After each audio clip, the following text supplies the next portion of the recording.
Vous vous demandez certainement ce que je fais avec des lunettes de protection oculaire, sachez que moi aussi. En fait, si t'en as marre des 100 fast, tout ça, voilà, ça va être carrément autre chose. C'est un 70 fast, ça change tout. Allez, je te montre. On commence ici par un carter de case. Bon, bah, il sera à préparer, à nettoyer. Ici, on a un allumage stage 6 visiblement. Mais là, c'est CDI Bidalo. Hein, donc, c'est là-dedans qu'il y a la courbe d'allumage. Donc, on peut dire que c'est un allumage Bidalo, c'est pareil. Pareil au stage 6, correcteur de couple Polini. Celui-là, je le connais pas. On verra bien ce que ça donne. Donc, courroie Polini, courroie Malossi, au choix. Là-bas, on a un ambro Doppler, une cloche Malossi. Bon, bah ici des transmissions, donc il faudra que je vois ce qu'il y a exactement dedans, mais il y a l'air d'avoir ce qu'il faut. Donc ici le cylindre tout fast, donc il n'est pas ouvert. Le vilebrequin tout fast. Carburateur Sunworld 234, j'imagine qu'il sera préparé, j'ai pas demandé. Une admission Polini 360, qui est pour moi l'admission passe partout. Et ici quelques visseries, boîte à clapper et autres. Voilà, donc bah je vais attaquer, bah comme l'autre fois, par enlever déjà ce qui me sert à rien, c'est-à-dire tout, et puis bah j'attaque le carter. Voilà, donc j'ai tout remis dans le carton derrière moi là. Donc là, mon carter est là, il est démonté, il est prêt à aller usiner. Bon, alors aujourd'hui, je vous filme pas tous les usinages, hein, je viens de le faire en fait toute la semaine dernière, enfin toute cette semaine là. Les usinages Fast 100, usinage Fast 110, en fait c'est les mêmes. Hein.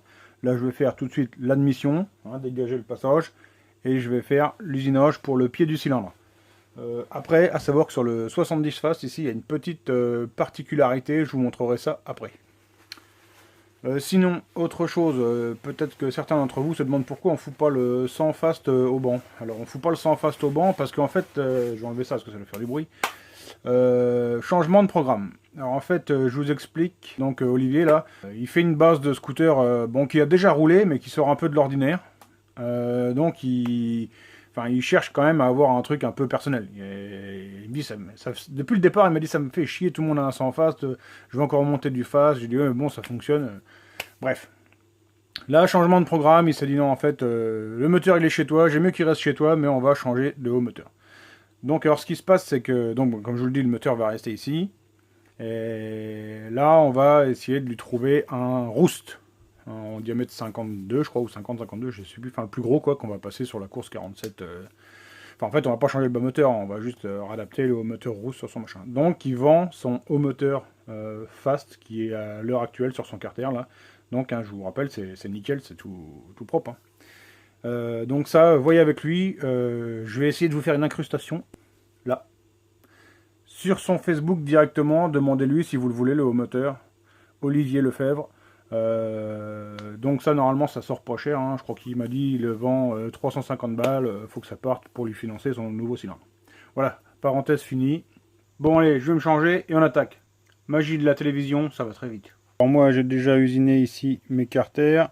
Là, j'ai usiné pour le passage du cylindre. Et ici, j'ai usiné pour le passage de l'admission. Alors, je te disais tout à l'heure qu'il y a une particularité ici sur le 70 Fast. C'est que pour un course origine, le vilebrequin, eh ben, les masses sont un peu plus grosses. Maintenant, si tu regardes bien, regarde le vilebrequin, en fait, il rentre même pas dans le carter de série.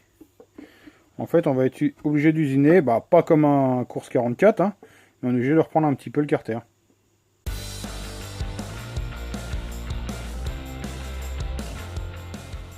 Voilà, donc l'usinage de mon carter est terminé. Voilà, donc là mon carter est usiné. Maintenant toute la phase qui est faite à la machine outil c'est terminé. Maintenant c'est tout du travail à la main.